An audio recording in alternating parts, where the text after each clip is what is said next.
Please listen carefully.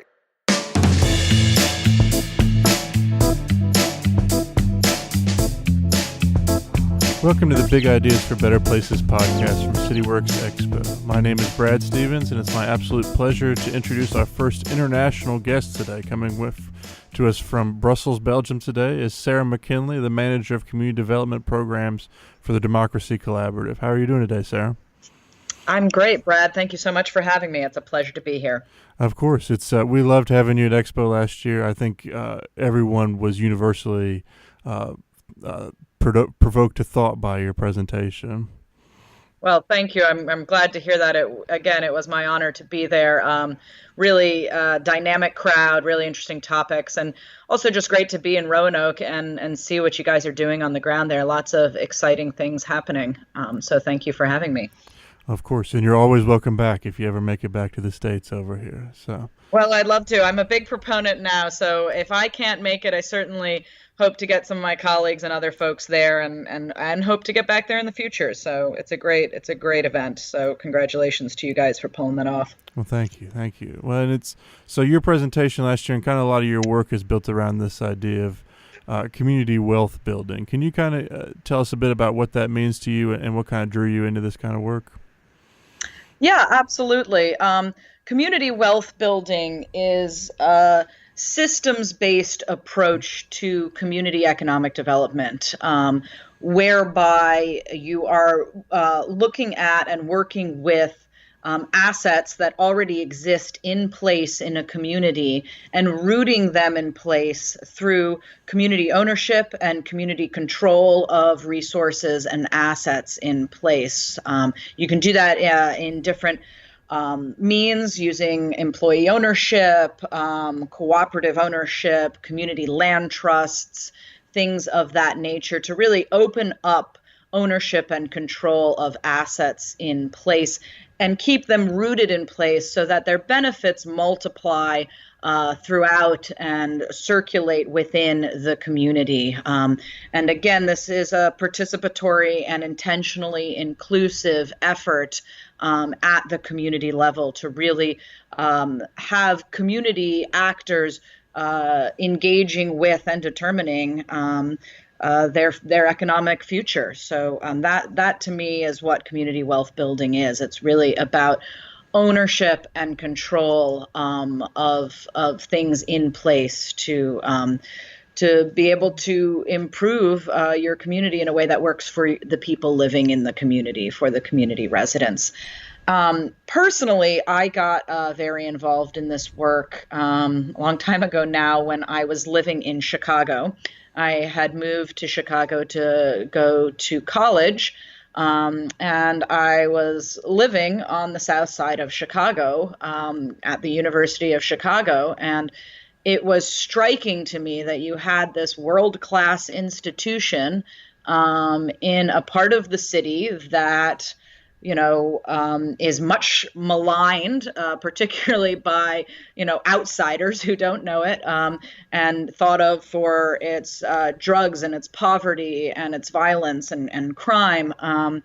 And here's this world-class institution completely walled off by all of this that it's surrounded by. So when I was there in college, I really thought, I was struck by that dissonance, and I really wanted to engage more with the community that I was living in, rather than just sort of living within the walls of the university and popping out to go downtown or somewhere else. I really wanted to engage with the community and understand, what it was to be a resident in some of the communities surrounding the university. And so that's how I started to explore this work. And after I graduated, I worked for a community development corporation there on this southwest side called the Greater Southwest Community Development Corp.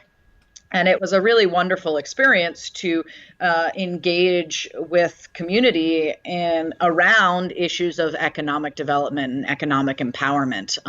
But while I was there, and while I worked there for a number of years, it was really inspiring to see the work locally and to have this very local focus. But it was also very frustrating because we kept you kept hitting your head against the wall of, a lot of the issues that you were trying to address were big systemic issues of disinvestment and generational decay and disempowerment, and so forth. And I really became frustrated that the work that we were doing was really only able to put a Band-Aid on some of the systemic issues. And so I went back to school to really study how, what are the underlying causes of that kind of urban poverty and disenfranchisement and disinvestment, and what can be done about it. And so I studied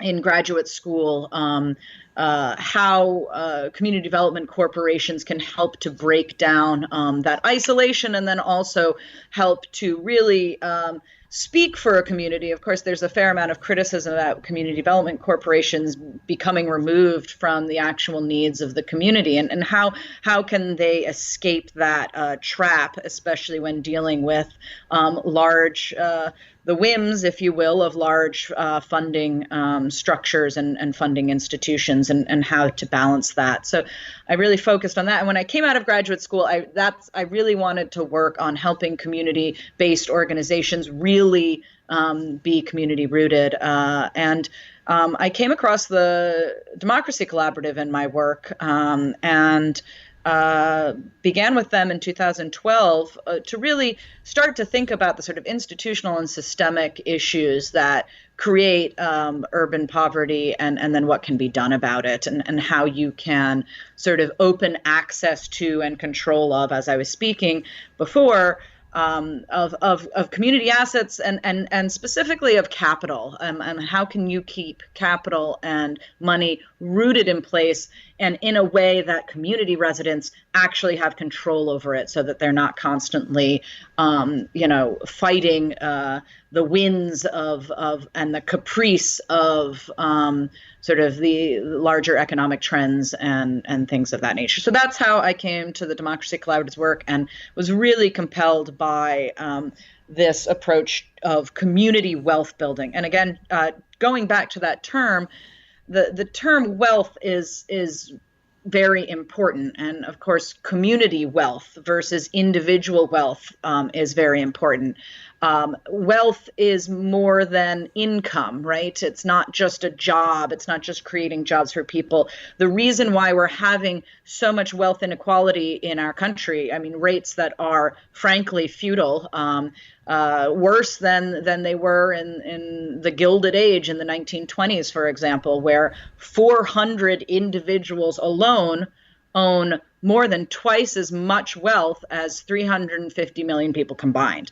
They're just staggering statistics. And the part of the reason is that many communities, and particularly communities of color and low-income communities, do not have access to the levers of wealth, savings, home ownership, ownership of your enterprise or a job or things of that nature, means of leveraging assets in a way that those kinds of people, the 400 wealthiest people, have access to and have for generations. A lot of this is inherited. So thinking about wealth more broadly and how you can open up wealth to more people so that more people have the opportunity to grow opportunity for themselves and for their community. So that's how I came to this work. And I continue to do this work for the Democracy Collaborative, working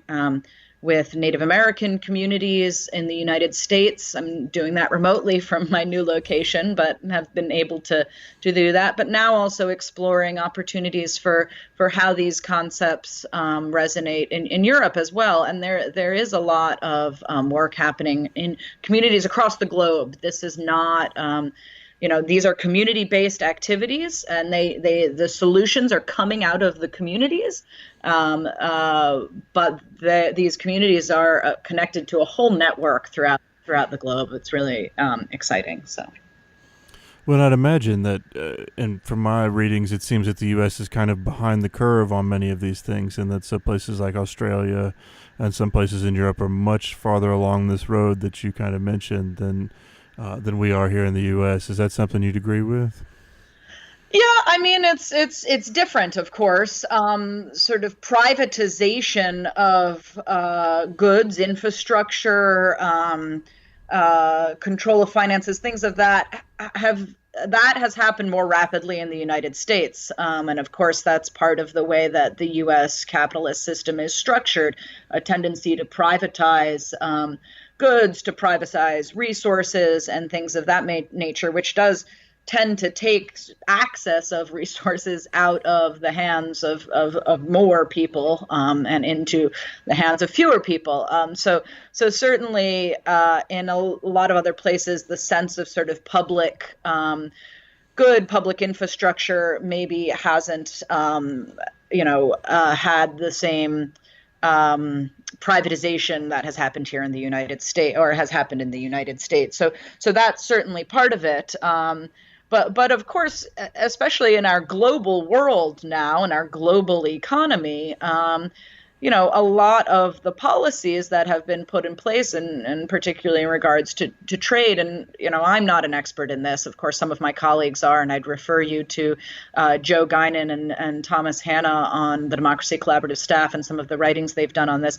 But a lot of these globalized policies are really hitting home in communities across the globe, and you are seeing sort of mobile capital moving from place to place and not really having impact in community in a way that perhaps when you had a localized economies. That money would stay in place. Yes, you could say that places not in the United States are ahead of the curve, but they're struggling in much the same ways. Of course, there are differences, but the sort of access and control of that level of capital is not there in many communities either. I'm intrigued because when I hear you talk about moving from a CDC into this kind of work, it's intriguing because I kind of hear two very common trends that I think are common with community work. One being that we can do as much as we want in the community, but we're all part of these bigger systems, and so how do we measure stuff that's being done right here in this place with stuff that's being done around the world that seems out of control and untouchable in some ways. And then the second part being, there are immediate needs right now, and so how do we face those but also help build a system that allows for those needs not to be there in the future. And so how do you weigh your efforts between immediate work and future work, and between local stuff and more broad international and national levels thinking? Have you found that there's more fulfillment for you in one place or the other? Well, personally, I really do enjoy the community work and being sort of rooted in place and understanding the impacts of things in place. But those two in some ways conflicting issues, as you said, sort of the need to address things at a local level, but the effect of sort of global trends, and how do you balance that?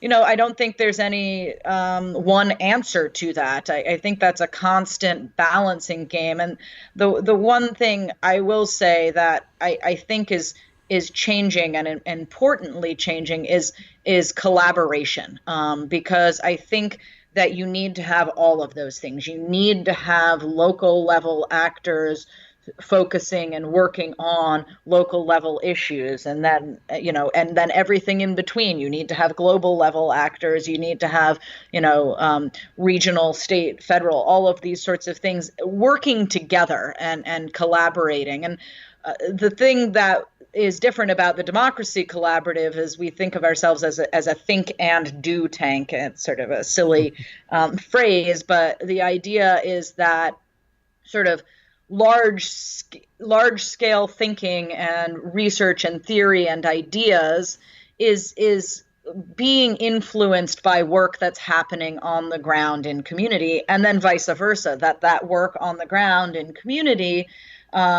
is learning from and growing from and evolving through engagement with theory and ideas. Really about sort of connecting the dots between all the different players and actors out there, and understanding the importance of their role in that particular place. And, an organization like ourselves, our role is to help connect those dots, right? It's very difficult for a local CDC to, know what's happening in another community across the country or, across the world. And our role is to connect what's working and best practices in these different places to one another, so that you can start to get a sense of scale, so you can start to get a sense of momentum and movement and change. And so that's what we're trying to do. So I really think that role of the connector is really valuable. And I really think sort of increased collaboration and breaking down isolation is really, really important, because it is so easy to think, here I am in, I don't know, Rapid City, South Dakota, and I'm the only one doing this work that I'm doing, and it's impossible for me to deal with these larger trends, and I can only do this one thing at one time. But, it's empowering and inspiring to know that you're part of a bigger network of organizations, of places, of people who are doing this work all over, and getting the right resources to the right people in the right places. And so, that those connections are being made. And in fact, I'm headed in 2 weeks to a conference actually in Malaga, Spain. It's basically the New Economy Network in Europe, and all of the groups in Europe who are working on new economy issues that are very similar to a lot of the community wealth building efforts that are happening in the United States. And so I really am eager to help connect some of those dots and myself learn from that. So it's a constant effort, and I'm not going to make it sound easy for people to bridge that sort of divide between local and broad and so forth. But I think that people are understanding that this work is really valuable, and connecting it to each other in new and important ways. I think you're seeing that in the way some grants are being structured now. They're much more, oriented towards collaborative efforts and things of that nature. Understanding what different groups are good at what, and then partnering that appropriately. It's happening, and I think that's where we're going to start to see really big impact. That's interesting. I told you I was at this grant thing this morning, and one of the things that we ask every organization that submits an application to us to do is share at least 3 collaborations that they're involved in, and that's one of the things that we judge them on. And that's a huge part of you guys both.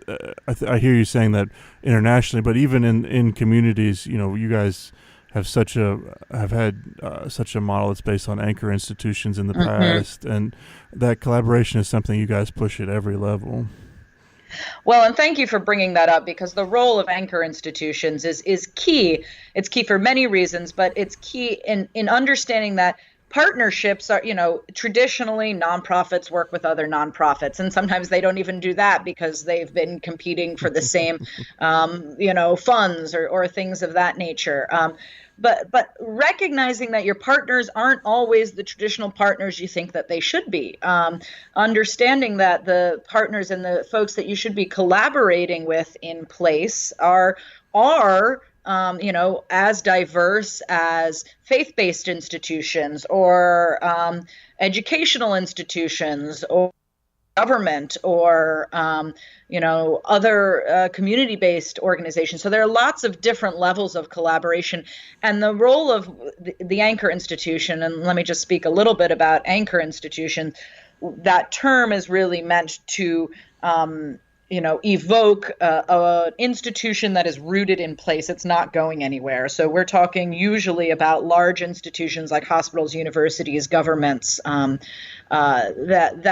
they have a mission to serve and provide a service to a community. They've been likely in a community for a long time, and they do hire and procure lots of goods and services in a place. They are often very large economic actors in place, and that's one thing that people don't necessarily think about when they think about hospitals or universities or even a local museum or a faith-based institution. This is an institution in a place, and they're hiring and purchasing millions, often billions of dollars of goods and services.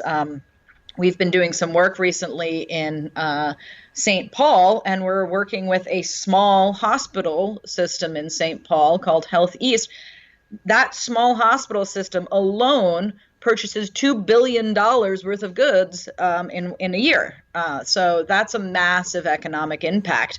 And how can we connect the communities that can benefit the most from that kind of economic output to those institutions through enterprise development, through goods and services, through hiring pipelines, things of that nature? What does that look like? And how can we do that sort of intentionally and inclusively while also building mechanisms within those communities, like social enterprise or employee-owned enterprise or things of that nature that not only root that enterprise in place, but also create means for the people working in that enterprise to share in its success.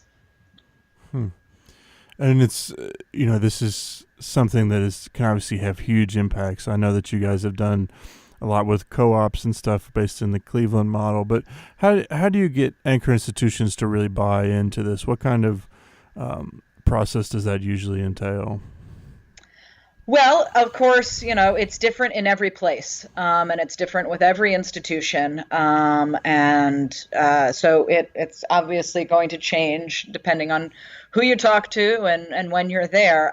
I will say that there are a couple things that make it a little more universal, if you will. I think more and more there is a growing community or sense within institutions that this is part of what they should be doing, right? That it should be, they should be thinking of all the effects of how they operate and how they fulfill their mission.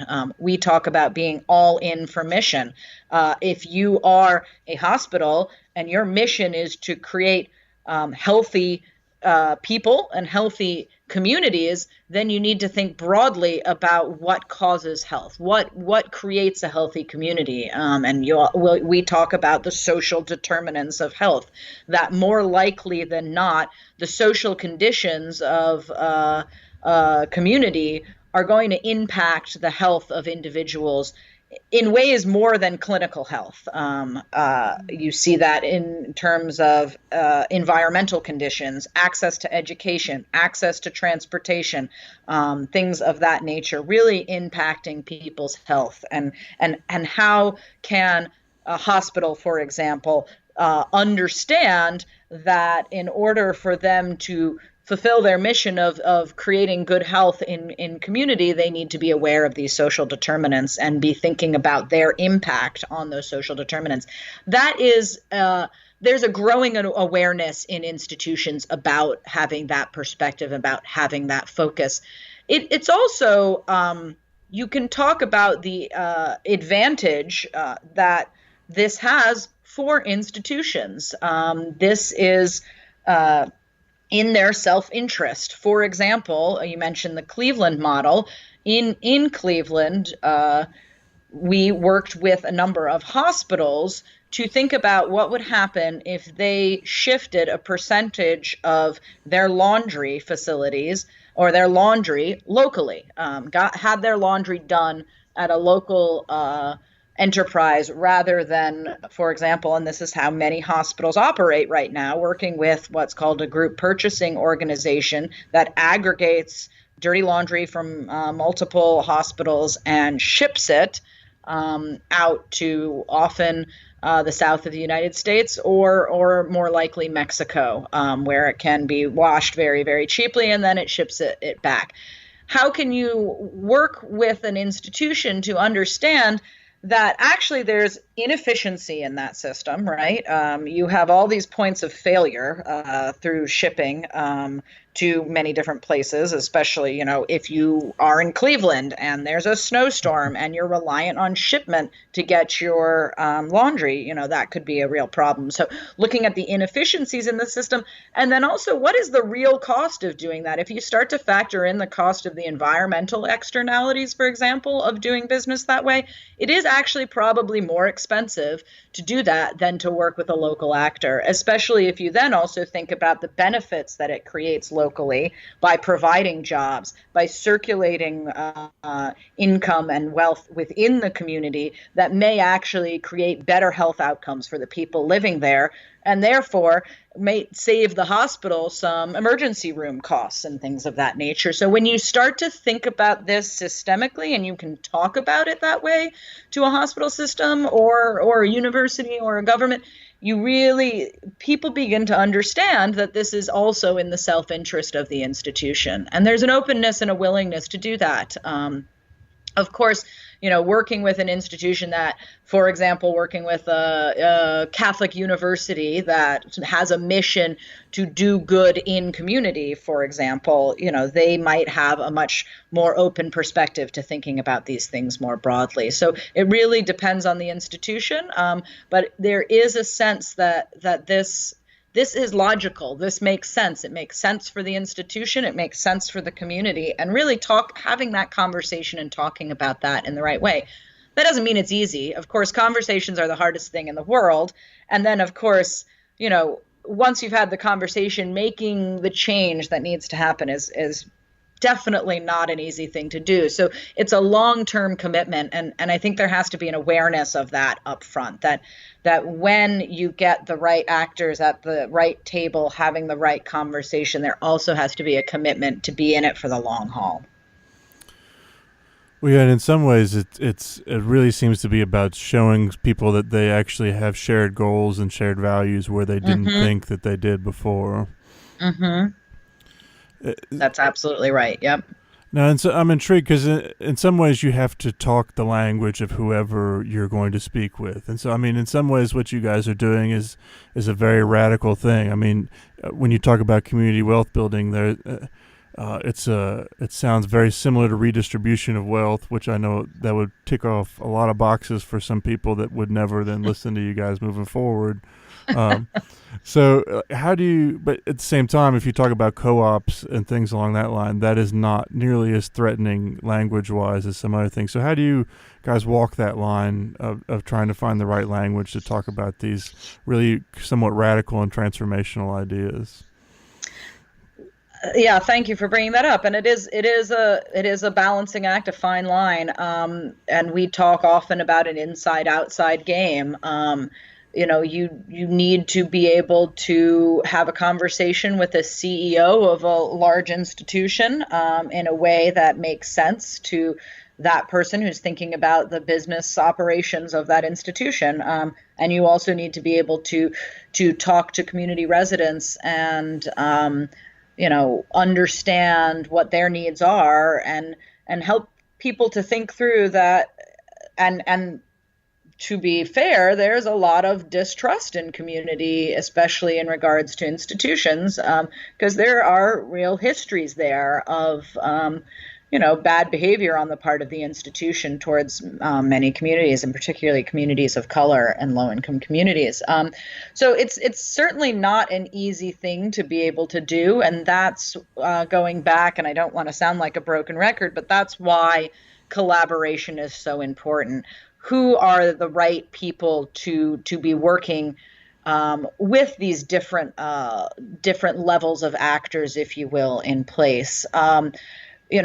oftentimes we talk about there being someone in the community who can play a convening role. In Cleveland, going back to the Cleveland model example, the community foundation there, the Cleveland Foundation, played that convening role because they were able to both speak with community-based organizations, community actors, community residents, and get them to the table, and then also have the conversations with the CEOs. So really the CEOs of the hospitals and the universities. So really identifying who in community can play that role of convener and table setter, if you will. And then, as you said, finding what it is for each person, for each institution, for each organization, what it is that they need to accomplish and get out of this, and be very frank about that self-interest. Don't sugarcoat it. This is what we need. This is what we want. This is what we're working with, and really have that frank conversation. So again, it's not an easy thing to do, but I think you're starting to see an openness to do that. And there are often ways that external pressures can be applied to help those conversations happen. Now, we're in a different political climate right now, but for example, the Affordable Care Act had a provision whereby hospitals had to consider the social determinants of health, and they had to think about that in their community health needs assessment, which is something that all hospitals have to do in order to get approval for their nonprofit status. So things like that certainly can help those conversations happen. And oftentimes city government can be the ones to use the bully pulpit, if you will, to get people to the table to have those conversations. So certainly that's a helpful role to consider as well. Well, I'm intrigued. I think, you guys are doing incredible work building these new systems, but as anyone who does systems level work has to know, is that you probably don't know what that system that you're going to build will look like in the end, and that you kind of have idea for what the outcomes you hope for, but you have no idea perhaps which tools will be the best to get you there. So I wonder if you have any particular tools that you think are the most exciting for you all, and that you kind of have the most hope for as you move forward. Well, absolutely. And again, I talked about this sort of theory and practice, learning from what's happening on the ground, and then thinking through the implications of that from a policy or theory or research level, and then vice versa. So, we at the Democracy Collaborative are constantly trying to straddle those two things and have them inform one another.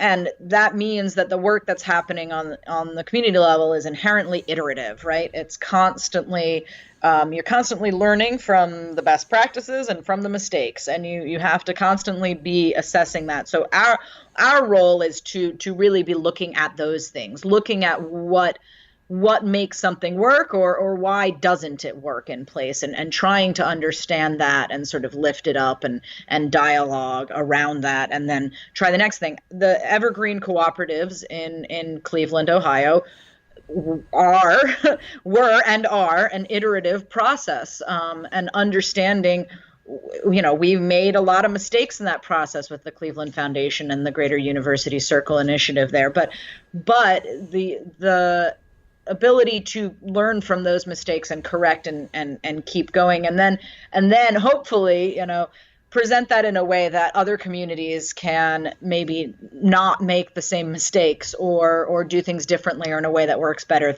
than elsewhere. So really being honest about that's something that's very interesting. We have this conversation that in entrepreneurship, for example, failure is often celebrated, right? You failed. This enterprise failed. What can we learn from that, and how do we embrace that? Whereas in the nonprofit sector, you don't ever get that.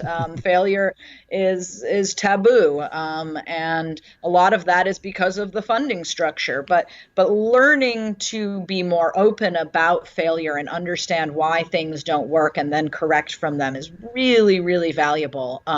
And again, that's a role that an organization like the Democracy Collaborative can play, by understanding that and analyzing that, and continuing to put it forward. So in different places. So now we're working, or we're partnering with a collaborative in Rochester, New York, who are doing something very similar to Cleveland, to the Cleveland model, to the Evergreen cooperatives. They just literally launched their first cooperative, which will be a green retrofit company, and they have the advantage of having learned from some of the mistakes that were made in the process in Cleveland. So really being open to that iterative learning, and being frank and honest with others in this space is really important.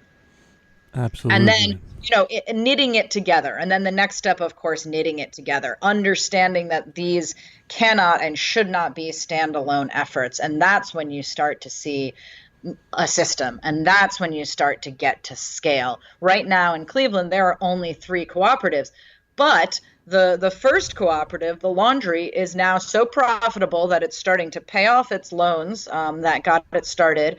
And now it's starting to, and it will soon be putting money into a revolving loan fund that can then spur off other enterprises that look similarly. So thinking about each effort as part of something bigger, and how that can connect in and get to scale.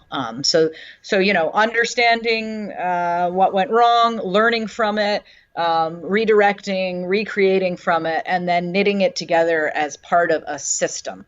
We think about the way things aren't working, right, for a lot of people, and there's a reason for that, right? The failures of our current economic system is part of a system, right? We need to create an equally strong system that supports community in place. I love that. Now, you have been doing this work for a little while now. Is there a lesson that you go back to again and again that you think you've learned during this time that has been the most impactful for you? Yeah, I think again and again, a lesson of humility. I think, that goes without saying, and it almost sounds boastful to say that, because why wouldn't you have that humility? But I am always reminded of how the real solutions are coming from community. And it's always so impressive to me to really learn from the actors in place and the work that they're doing and the creative problem solving that they're doing in place. There's so much rhetoric right now about how bad things are, and you really don't have to look too far in the places that have the most terrible statistics. There are some of the greatest solutions bubbling up, and I'm again and again reminded of that, and again feel great honor to be able to represent or put forth or take out into the world those examples. It's very it's very humbling. It's very inspiring. And I mentioned that I've worked with Native American communities, and you want to talk about negative statistics. We're talking about places like the Pine Ridge Reservation, where the life expectancy for adult male is 46 years of age. And I know I've said that statistic before, if anyone saw me speak at Expo last year, but it's such a staggering statistic. Every time I say it, I become emotional. And yet some of the most exciting, creative, empowering solutions that I've seen are coming out of groups on the Pine Ridge Reservation, really thinking deeply about what it means to create an economy that benefits the Lakota people there on the Pine Ridge, rooted in their values, in their culture, in the earth. What does that look like, and how can they create a solution that works for them and their community and their culture? And that's what they're doing, and it's really, really powerful. And so I have learned that as frustrating as this work that's about conversation and communication and re-knitting social ties that have been so torn apart by the aggression of our current system, it's so hard to rebuild that, and it can be so dispiriting, and it's so easy to lose hope, that just to stop and look at what is happening in place and in community is really powerful. It's really, that's what I continue to learn day in and day out. And it's so universal. The people that I see and doing this great work that I admire so much is so, when you get to talk to them, there's so often a great humility there. And I often wonder if that comes from just seeing the comprehensive nature of these connections that dominate our communities. It's hard, I think, sometimes to look at that and feel powerful, and yet at the same time there is great power in people taking things on, and that we've seen great change come from people taking things on. Absolutely. Well, as we get towards the end here and as we start to close out, I wonder, Sarah, if you could share a story that kind of encapsulates your vision of what communities should be and how to create better communities. Yeah, well, sort of leading off of what we were just talking about in terms of, this great work coming from places that people, only know of through negative example, and this great, powerful, inspiring work coming from these places, against all odds, if you will. I think about, and again, going back to this humility, the first time I went out to the Pine Ridge Reservation and met with Nick Tilson at the Thunder Valley Community Development Corporation there, really, folks should look it up. They're doing really great stuff. And this was back in 2013. At that time, they were about 2 people in a temporary modular office space on Pine Ridge. And we went to meet with Nick and his team there. And the first thing that Nick said to me and my boss, the Democracy Collaborative's executive director, Ted Howard, was, this is what Nick Tilson said to us, we don't need any more BS, although he said the word, technical assistance from white experts from far away. And, he just said that point blank to me and Ted, to very white people from far away, coming in there with ideas. And, I really appreciated him saying that, because, first of all, I felt a great sense of responsibility to be, in a community that I'm not a part of, and be very respectful and understanding and open to that community. And for him to say that, really, it just reminded me that our role is not to be an expert from afar. Our role is not to come in and tell people how to do what they do. And it never should be. And that's the problem so often, is that you get so many outside experts that come into community and tell community how to be, right? Our role at the Democracy Collaborative is to learn from what's already being done and understand that the knowledge already exists in place.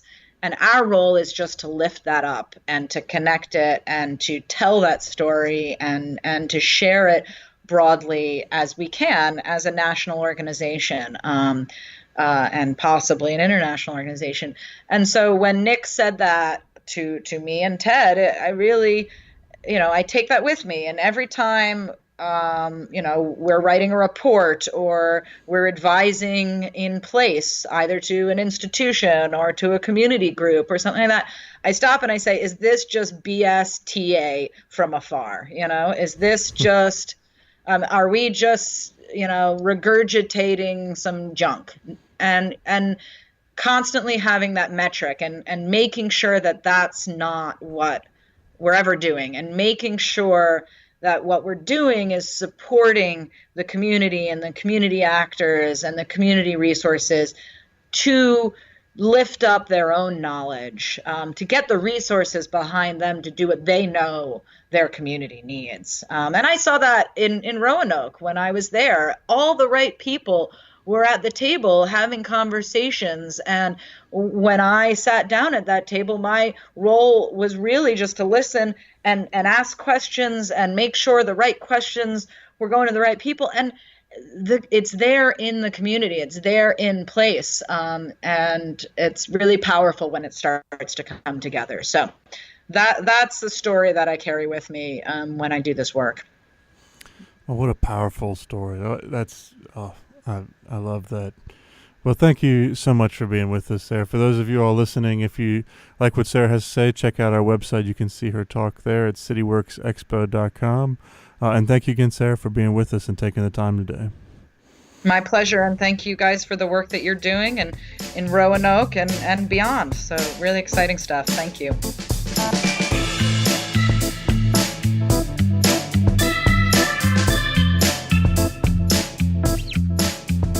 Thank you for listening to the Big Ideas for Better Places podcast today. If you like what you hear, please subscribe and leave a rating. It really helps other people find out about our fascinating guests and find the information that we have to share.